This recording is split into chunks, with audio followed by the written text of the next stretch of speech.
And we are back, or perhaps I shouldn't say we as in me, because I was actually not present for this interview. Unfortunately, I couldn't make it, but thankfully, George and our shiny new intern, Peyton Keller, were there to float the boat. How'd you enjoy it, Peyton?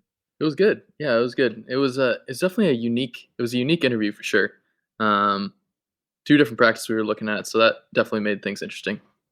Yeah, so what you guys are going to be hearing in a bit here is from someone who is a mutual friend of ours, and I won't name them, but this has kind of been a long time coming, and I've just been super excited for the guy, and I just kind of want to preface it with, and George specifically wanted us to say this, is that the advice that he gave or he is about to give rather in this episode, it's unconventional, and you probably won't expect to hear it from him.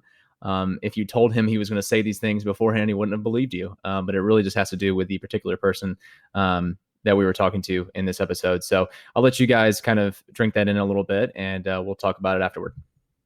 All right. Well, I am here today starting a episode of The Pursuit of Ownership. I think Tyler would be very upset to hear that. So I'm going to let Peyton go ahead and do an introduction for us. Peyton, our newest intern at Shared Practices. How's it going, man? Good. Yeah, I'm glad to be here. All right. Well, why don't you go ahead and let our audience know what we're doing today? I don't want to have Tyler think this is not an intern-led show. This is an intern-led show only. Absolutely. Yeah. So we have real guest, fake name, as I believe it's like to call it that. We're just going to be looking at a couple practices today. It's not one specific one. We have two, and honestly, they're on very opposite sides of the spectrum. So I'm curious to hear what you have to say and what our guest has to say as well. So, guest, I would like to start by your fake name, please. Christian. All right, Christian. Well, the reason why I wanted to do this interview is we were in our team chat, and Peyton starts throwing out some questions. And yeah, I think the practices on opposite spectrums, is the thing that interested me the most. So anytime I have a buyer who is looking at two completely different practices, the thing that blaring alarms is vision. Why are we looking at two practices that are so different from each other? So that's what I wanted to make sure, and that's why I sort of got you on before we had very concrete data on either practice. Was because, if vision conversation doesn't seem to necessitate a whole lot of information. So why don't you go ahead and start by introducing not yourself, but, more of who you are, what your goals are, where you're at in your life in dentistry and all that to our audience. Well, perfect. Yeah. Thanks, George. So Christian is my name for all intents and purposes. Yes. I am a recent or almost recent graduate of dental school. I have been heavily involved and focused, thanks to you guys, in the business of dentistry. And so, my hopes in dentistry, I got into it like a lot of others did. I love patients. I love treating patients. Due to health complications, I don't think I will be treating patients as long as maybe I want to. And so my hope is to transition out of clinical dentistry, maybe sooner. I misspoke. Not my hope is to transition out, but I want the ability to transition out if need be, So due to those health complications, I doubt I'll get disability insurance. And so I'm trying to focus and set myself up so that I'm able to operate dental practices more on a overarching management side versus being tied to the chair. How long ago did the shift that doesn't seem to be all internal, seems like some external circumstances sort of triggered that? About how long ago was that? So let's just call you you just graduated. I don't know how true that is, but how long ago did that shift happen? Honestly, it happened before dental school. I guess I did terrible research. I got into dentistry thinking it was going to save my back since I sat all day. So I got into dentistry going, oh my gosh, it's going to be the best thing. It's healthcare. It's a little business and it's not hard on my back. So then I got in and I was like, well, shoot, I'm in debt now and I'm going to finish this because I'm committed. So So the transition, as my eyes have been opened to the business of dentistry and the opportunities within dentistry, the shift has slowly transitioned. I still love treating patients and I still love different aspects of dentistry. Don't get me wrong. It's just, I love people. I love a team. I had a business before dental school. And so my passion is the team aspect of dentistry. So I'm excited to treat patients, but that's not per se where my biggest excitement is. I got parallels I'm drawing. I'm just going to spell them out for you. Second year of dental school, in the sim clinic, which is by far my favorite place ever. It was so great. And there was a period where I actually couldn't move my neck laterally for about a month. So every time I turned to look if I'm driving, it was a complete body turn each way, left and right. And that about scared the living you-know-what out of me. Oh, man, that was not a good experience in dental school to have that experience. And so that I then adopted a mantra that I can't say on air because this is a censored wave where I call dentistry some form of manual labor.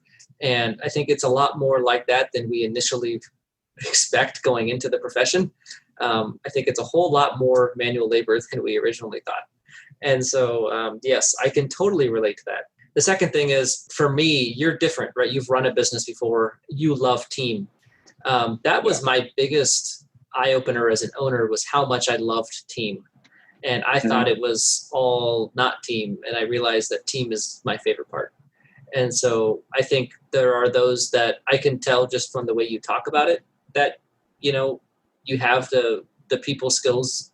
It's a lot of other skills required to do what you're trying to accomplish, but the ability to manage team is probably the biggest, skill set required for success on a, not dependent on you level.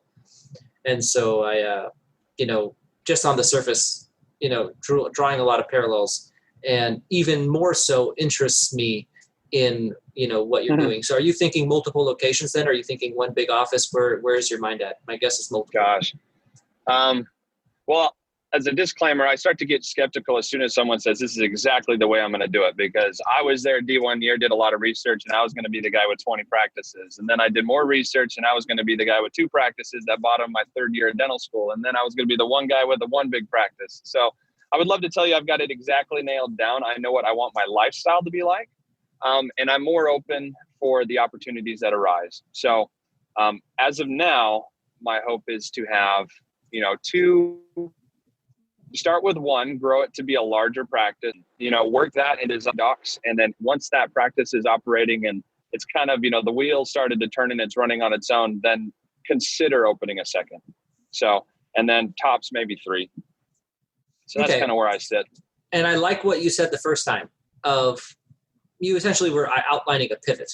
Internally, I get a hard time for how much I pivot.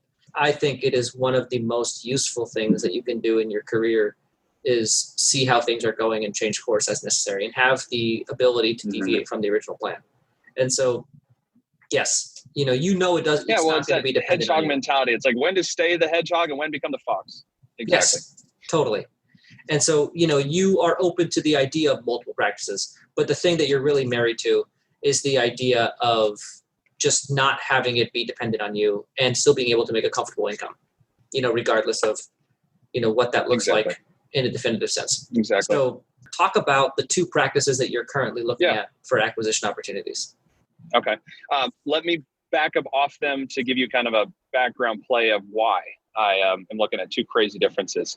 And the reason being is one of them is, they're very different. They're very different. I started in, my business before was construction. And so I did renovate homes. And so one of them is just that in dentistry. It's a practice that's numbers are way out of whack. It doesn't make a lot of sense. The doc is a sweetheart and he knows his numbers aren't there. But I'm sure he doesn't know how little his practice is worth. So I know how to do it with houses. I know what to see in houses, to renovate, to change the small things that make a big change in the price. I have an idea. I know what numbers are out of whack in the practice, but I do not know if I have the skill set yet to turn that around and whether that is a good idea. So that's one practice. The other one is one that's collecting, it's producing 1.3, collecting 1.2. There's a little, fat to trim off there with AR, but, I'll walk into a practice that has a large amount of cash flow. So the question is, do I walk in and cash flow is king and have a good salary, or do I have something I can build a huge amount of equity in quickly? And I don't know. I love the fact that you asked that question. And, oh man, dude. Yes, this is a great conversation. So let's go to your construction analogy. I love that you just made it super simple for us. You didn't even we just saved 20 minutes right here of not having to dive into this thing. But can I can we just take a step back before we get into the numbers? And just for our audience, right? They're listening. Can we outline both acquisition opportunities with a little bit more detail, other than like one's a renovation project, one's a rental? Absolutely. Okay, so we'll call it practice A. Practice A collects about 400. I don't even know how much they produce. I was scared to look. I think it was $4.99 when I checked, right? Wasn't it about 500? Okay, great. You saw it. Yeah, you saw it. I don't have the number straight in front of me. I would just, I'm terrible with tiny details. I know I'm not detail oriented, so I kind of get the big overarching pictures, and then I help someone way better, or I find someone way better than me to help me pour through them, so I don't miss them. Okay, go ahead. So collecting 500-ish. Yeah, collected 500, producing about 600. The doc works, oh my gosh, about 40 hours a week, very odd hours. He'll work, early in the morning and work till about 2. And then some days he'll work 10, 11 hours. And then 2 Saturdays he's open 12 hours, and he has also some serious health complications. And so he pulls almost everything he has from hygiene. He refers out all of his specialty work, or almost all of it. His wife works in it as a manager, and she works for free just because she loves her husband's practice. And so front office is not doing so great. The back office he loves. And so I didn't see any systems. He doesn't have end-of-day, beginning of day protocols. He doesn't watch numbers. They own the building. They don't pull rent off the building. They just, they just consider that $0. When you look at the P&Ls, he doesn't rent it at all. So there's no distribution or tax advantage there. Yeah. He didn't he didn't pay himself as an employee. And so, long story short, I can see lots of big red flags in that. I don't even know where to start changing things or where to start. His lab's way out of whack. Can I ask some questions about it? Yeah. How many ops? 5 plumbed, 4 operational, the ability to add 2 more in that one space. He is adjoining another dental office that is in similar straits, and I think I could buy one and then buy the other one soon after. Okay. And is the real estate for the other one owned by that other dentist who practices right next door? Yeah, it's unique. It's a condo mentality. So each office is owned by the inhabitant. This one has the largest square footage of any of the tenants, for lack of a better term. And I think there's 4 for the street visibility. Building. Say that again. Street visibility. Good. Right there. One of the busier streets now there. I did thank you to you. I did a quick demographic research analysis on it using your handy dandy Google Maps, My Maps. And it doesn't look good. This area is known for being phenomenal, but I'm finding 10 dentists in 1 mile radius and about 10,000 population. But there's some huge factories around there that will really pull a lot of people as well. I'm going to talk about demographics, which I haven't done in a long time. So population density is almost, I would say, more important than dentist population ratio. And that is the perfect example why. The problem isn't the number of dentists, the number of people. That's not a very dense area. But yeah, it's fine. Demographics are not the thing it's a factor, right? Poor demographics, we have good visibility. Is he running 1 hygienist 5 days a week?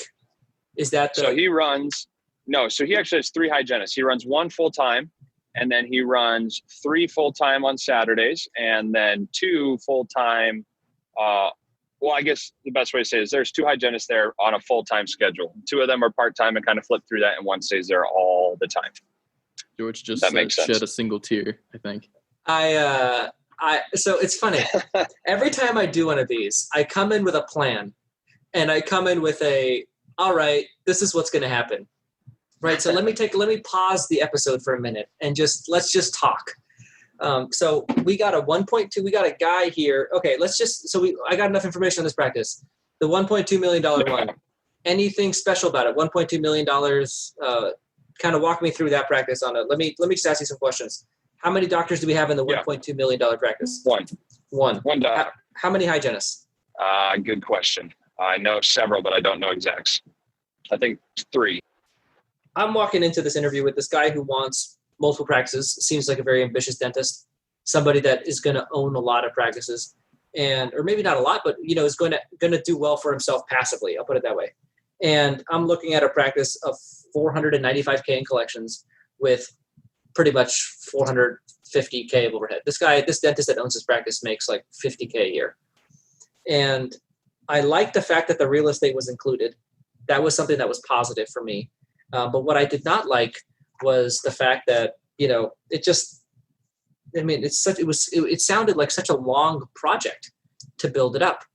And, I was essentially looking at it as this is a very long way to get to where he wants to go.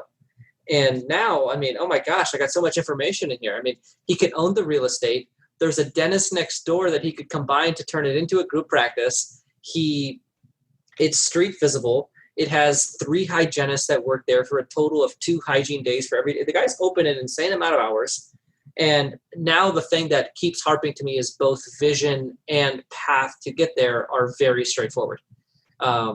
Vision, either way, he needs to have a cash flowing group practice, because if he wants to be passive, even solo, even if he has multiple small solo offices, they're still not going to be as cash flow passive as, owning maybe less group practices. So no matter what, the group practice is something that appealed to me more off the $1.2 million thing. But now I'm looking at it, sounds like one dentist in the 1.2. So you're buying a maxed out $1.2 million practice, or like this gem that I didn't ever think existed with 3 hygienists and $500K in collections with the real estate included, and like so much overhead, it would be ridiculous. Do we have you back, Christian? Can you hear us? Yep, I hear you loud and clear. Okay, so let's get the rundown of the $1.2 million practice. Yeah, so 8 ops. 8 ops. One doc, works 4 days a week. On a heavy week, she does, she's very limited in her procedures. She just does bread and butter dentistry, no endo, no extractions, no implants, just crown and bridge and fillings. She owns her real estate. The red flags for me are she is in a very small town, and so the patient base is very, very loyal to her. So that's one concern of mine. The next is, as we've kind of discussed, if my hope is to eventually move to a passive form, I'm very scared if that practice becomes tied to me after I work it for several years, that I will not, 1, be able to find someone to move there, and 2, be easily or have an easy way of transitioning over that patient base to trust another doctor. I find it hilarious that on the surface, it seemed like the $500,000 practice was more doctor dependent. Like, I was worried about the doctor dependency of growing that $500,000 practice to a $1.2 million practice. But now, as we're talking about it, I don't totally buy the concern about the practice being dependent on you. I think I'm bigger on the concern of it's going to be hard to attract associate there versus if one is in a bigger city. You're definitely going to need associates. And so on a lot of levels, and the 5 ops that you can expand to 7, man, I am so surprised that I am liking this practice. Hey, and you've listened to every episode. Have I ever been on my initial, before I walk on these, I always feel like I know how it's going to go, and then it never goes the way I think it is. You're just living that pivot lifestyle at this point. Yeah, this is, so now let's go back to the renovate analogy. Yeah. So Christian, if you had told me my plan, let's just say it was what I thought it was, right? 5 ops, 500K, I'd say it's easy to get to about 1 million dependent on you. But it doesn't fit anything past that. That's where I don't love this plan, because you just got net worth when you really need passive income. So yeah, sure, you could flip it. You could take home 500-600K profit in the whole process. Cool. But that doesn't help you for like the next 30 years of supporting yourself.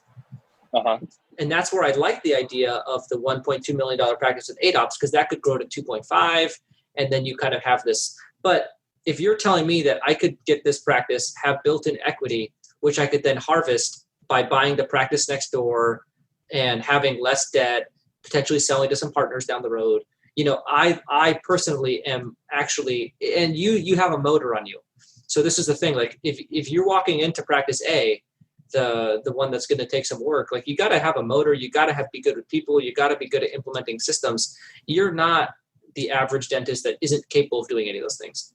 So maybe I'm talking to you a little bit differently than I would someone else. But the fact that this practice has 2 hygienists, 3 hygienists in that many hours, that tells me that if I look at their PBM, they're probably 50% hygiene, is my guess.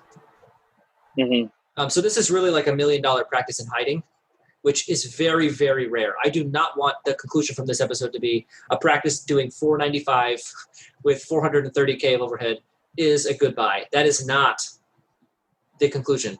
It is this is very high. This is good patient flow. This is good visibility. This is an expandable facility. This is going to be cheap, but it shouldn't be cheap because my guess is you owning this thing in 6 months is doing $80K a month. I really don't think it's going to take that long. Yeah. Okay. I am. Other things to add, the doc. Go ahead.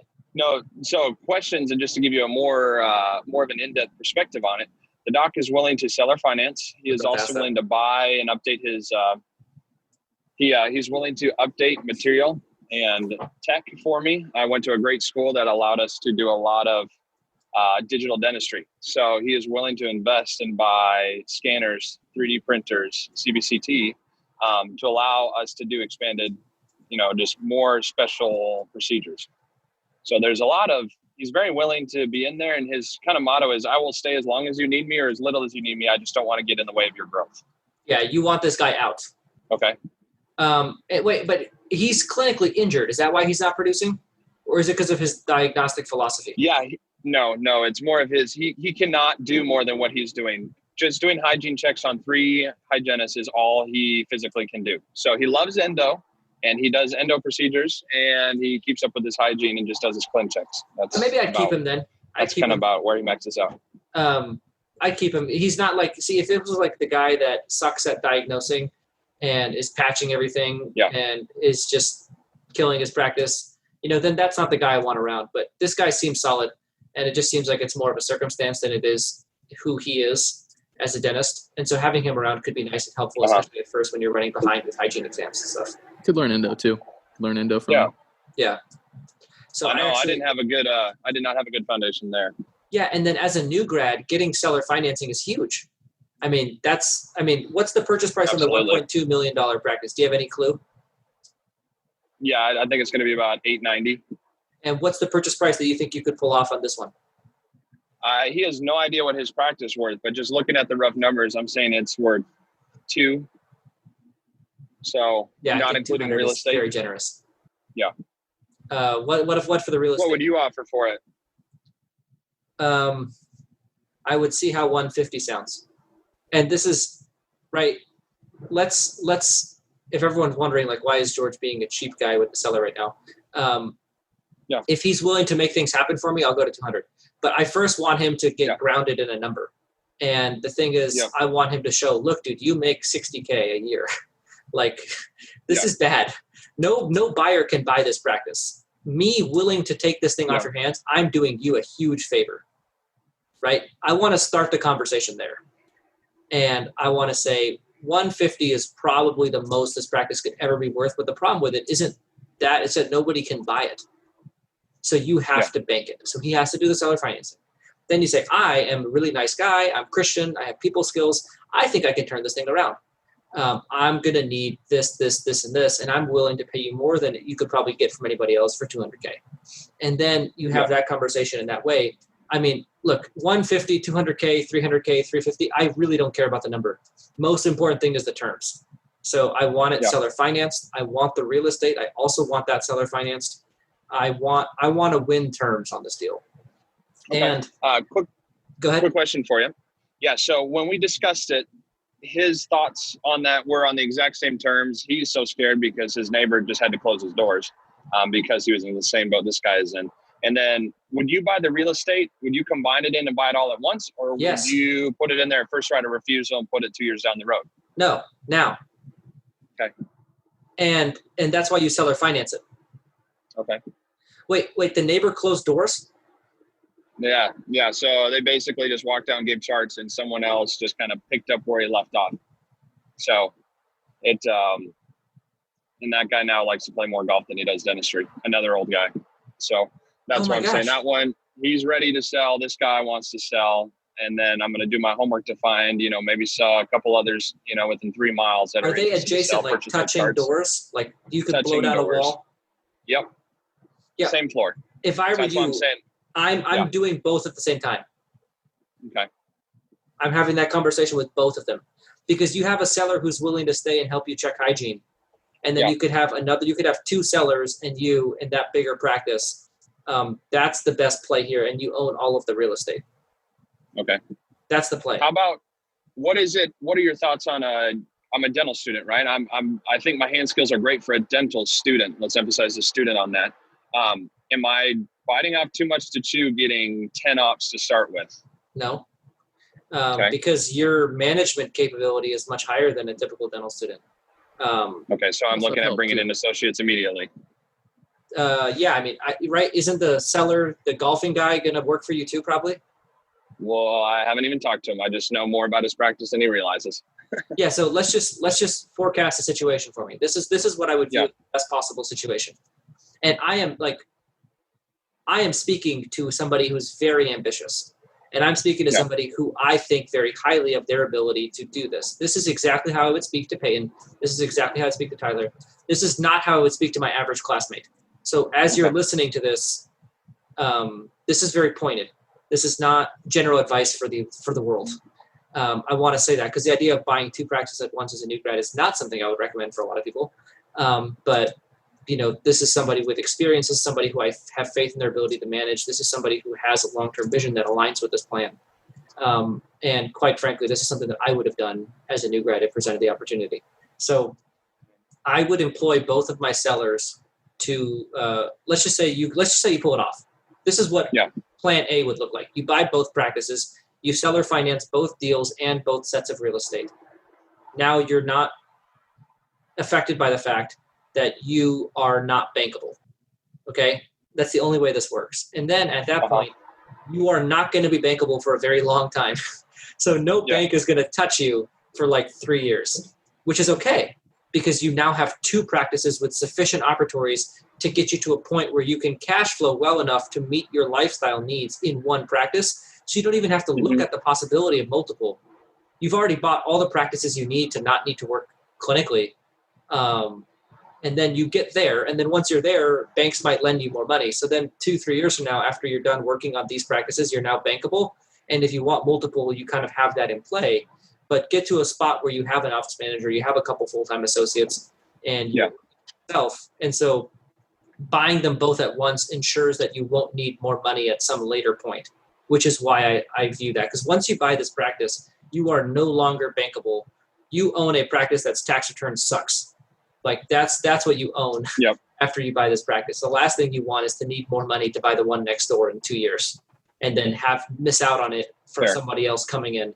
So you want to start with, if I can get both of them, seller finance both of them, get them both to be associates. Now I'm secure. I have my 10 ops. I have my space. And yes, it is going to be a rough year, but it's going to be a rough year no matter what. Whether you buy 1 lousy practice or 2 right next door to each other, that first year is not going to be that much more effort to make them both work better than one, especially with your management skills. So that's sort of where I'm coming from. Are you following? Great. I appreciate that. I'm following exactly. So, and my next question kind of ties off that. I've done a lot of research over the last 4 years. I've started to learn where I'm weak. I know I'm not good at marketing. When do I pull on a full marketing service? When do I pull on a lifestyle coach? When I pull on a dental coach? You're saying I'm unbankable. I totally agree, especially when I do those. Where do I find the cash to hire a coach first year out, which I do want to do? Yeah. So that's right. That's your question. It based on how important it is to you and your personal expenses and all that stuff. I would go in order of get the practices, organize the teams, and that's where coaching can help. But I would put marketing further down on my list. I mean, this guy is checking for 3 hygienists, 2 hygienists. Patient flow is not the problem right now. You have the opportunity to maximize your production per patient right now with properly diagnosing patients, training your team, working on your systems internally. All that stuff is either free or just paying coaching. And then at that point, you take a step up from that and you work on, once new patient flow is your problem. New patient flow is not your problem yet. And in the meantime, you work on your online reviews, you build your online presence so that when new patients are a problem, you've sort of built I call it planting the seed. So you plant the new patient seeds and they're cheap, you hire swell. And then after that, when you have 100 plus reviews, then you're ready to start marketing and you'll get that traction that you want. But you really need to start with first team. And especially if you buy both, man, if you could pull this off and you could give both of them seller financed reverse associateships, I would be so jealous of that, walking into that situation. 10 ops, 2 practices, combining doors, plenty of patient flow, just needs to be organized, and you're getting it for so cheap. This is where conventional wisdom says to do this straightforward thing, and even conventional wisdom that we advocate for, the $1.2 million practice. This is you taking on like a really, really hard challenge that could be so financially and personally rewarding that I think and it has the right problem, right? I hate the small practices that have terrible patient flow. That's a terrible practice to buy. This is a tiny practice that's so disorganized but has patient flow. So it's a good buy in my mind. And it doesn't. I really appreciate that. Yeah, it's a lot of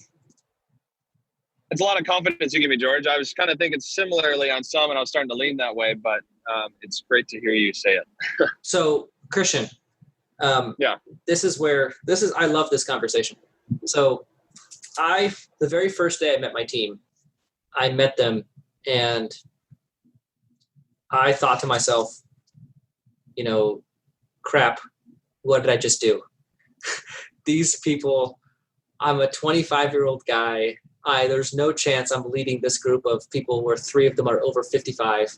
Like there is no way that this is happening. And I'm sitting here 2 years ago yesterday, I closed on my practice and we are now 2.5 times as big as when I bought it. And I bought it doing over $1 million in collections. So, I mean, that's awesome. I walked into that day thinking I have no confidence. I am not prepared. And there's no way I could pull this off. Anyone else looking at me would have been able to say, dude, are you kidding me? You could totally do this. I mean, I don't think the results I've had are what they would have predicted, but I think they would have predicted that I'm adequately prepared. And so I think it sometimes takes someone else to look at you and take away the fear that you have and just say, no, you can do this. And I'm telling you that because I've done it. I've done it as a new grad. And the hardest part about it isn't the clinical dentistry. The fact that you're a new grad, if you were 2 years out, it would be equally as challenging. It has nothing to do with that. It's the fact that you have experience managing a team. You have the leadership skills required. That's the hardest part of this, is you have 2 different staffs. You have 2 different sets of women upset with you all the time about something. That's the hardest part. And like the fact that you have that experience is why I'm telling you, Christian, that I know you can do it. Well, I'm excited to keep you posted. Yeah. And, right. But then what's the plan B is I would still buy this practice. You can grow it. You could expand it to 7 ops and you could kind of, have a little bit of a less operatories. But if you can get both of them at once, that's by far the best option for your long-term wealth, for your immediacy. And then I can tell you from personal experience, I'm working in my practice 3 hours a week right now, clinically. And you don't need multiple locations to pull that off. That can be done in one roof. And that's why I like the idea of you having 10 ops, you having a sufficient operation that's large, and you own the real estate. You're wealthy enough with, like, if you could do it all under one practice, I would love that. Okay. Who do I look for to help me set up these negotiated agreements? Who helps me? They haven't, I've seen like GDS Match uses their own. I'm nervous and hesitant to bring other people in to evaluate the practice for them because of the reason of they'll see some of these things I do and market it to other people that will buy it quicker. Oh, dude, you do not have to. Nobody is selling this practice quickly. Okay. We are looking at a turd and we are looking at it and we are seeing something that looks good. There is no one else on the planet that is telling you to buy that practice. I guarantee it. All right. That one dentist that's like $60K, sign me up. Yeah, I mean, every banker, broker is going to look at this practice and say, are you nuts? Why would you ever buy this? And the guy makes no money. There's no way that this is a desirable practice. I mean, this is an absolute turd on paper. That is what it is. And so the fact that we find it attractive is questioning our sanity more than it is just have to be worried about someone else. If somebody else buys this up, I mean, I want them on the show because I want to talk to that person and see what's going through their mind. Yeah, because there's no way they saw what we saw. Well, if I had a quarter for every time someone called me crazy, I'd be a rich man. So we're going in the right direction. I think most rich men could say that. So that should totally be a quote. Perfect. So back to the question, who do you think will be the best skills and professionals to help me set up these. So this is where I think professionals, and I will say professionals in all senses, fall flat. Is once we start doing something outside of industry standard. Once you see something as the visionary that goes against industry standard, they all fall flat. So nobody is going to evaluate this practice for you on paper because it's worthless on paper. No. So all you need is a lawyer. Okay. All you need is a standard lawyer. Real estate lawyer? No, not real estate. Dental. You need a dental attorney. A dental attorney can tie up the real estate for you, included. So you have 4 agreements that you need to sign. You need asset purchase agreement for both practices, and acquisition of real estate, and then more than that. And then you have seller notes to sign, and then you have associate contracts if you're going to keep them both. So all of those combined, that's like probably 8 agreements. That's a lawyer. Can you name 3 that you trust? So I'll name one that I trust because it's one that I use. Justin Weaver is my lawyer. He works with Rob Montgomery. They're in Philadelphia. They serve dentists in like 40 something states across the country. And I've had him, I have only ever owned one practice, but I have done the process of trying to buy a second practice 3 times. And so Justin has been my lawyer every step of the way and all real estate stuff. I'm buying real estate right now. He's helping me. So that's just, that's who I use. I would trust him. Yeah, I do trust him. So, but I think your selection of coach is going to be interesting to me. That to me, I think is of any decision you make, that is by far the most important. Most important. Yeah. I would argue, and you could do this alone, but you're taking on a lot. I don't plan on it. Yeah, I would be very careful to select the right coach. You want somebody who's not dentist dependent, and you want somebody who's not going to tell you to grow this thing through your own 2 hands, because that's the thing that most coaches will try to do it that way with you. And you have to get with somebody who's going to be very particular about doing it in a way that's not dentist dependent, because that's not your plan. Mm-hmm. Yeah, that's going to be the hardest thing, is growing this thing using your own 2 hands while still setting it up so that it doesn't need your own 2 hands. It's going to be a very delicate balance.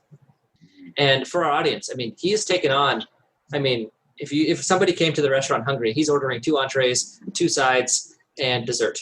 Like, he has taken on a ton. And that to me, like a George. Yeah, a George size kind of order there. That is a George size order, and I love when somebody is able and willing to do that. And as a new grad, it's just exciting to me, to be honest. Christian, if I have anything to say to you, it's that this interview that got me fired up. The fact that somebody is actually willing to say yes, right? Because I always suggest what's best. Payton, if you were in Christian's shoes and I told you to do that, what would you do? Honestly, if I was Christian and then you were George, I would do it just because you definitely are doing what's in the best interest of whoever it is. But I think most new grads, I don't think there's many new grads in the country that would have the ability to take on that challenge from a personal experience on leadership side. And then also, like a lot of experience operating business before dental school, and then also have the guts to do that. For me to say that and for them not to say no way is a tough. That doesn't. Christian, I've been on this side of the conversation a lot of times. It's very rare that I get buy-in from something that crazy. So I have all of the world of acknowledgement to give you. That I'm so excited for you, man. That's cool. Well, thank you so much for having me on and talking about it. It's definitely a breath of fresh air to listen to some people outside the dental education world and talk with them about it. And I really appreciate the encouragement and the insight. Like I said before, I've listened to you a long time and really respect your advice and insight. Cool, man. Well, thanks, Christian. I really enjoyed this episode. I'm hoping that, Payton, let's have you guys intro outro this one, because I think it'll have some good takeaways, and you guys will be able to talk about some stuff. Sounds like a plan. Awesome. Thanks again, guys. This was good. All right. So that is a wrap. So Payton, how'd you feel about that whole episode in general? It's definitely interesting, because going into that interview, I almost had an exact idea of what I thought George would say. I knew he was going to go for, or at least I thought he would go for, the bigger practice as he normally preaches.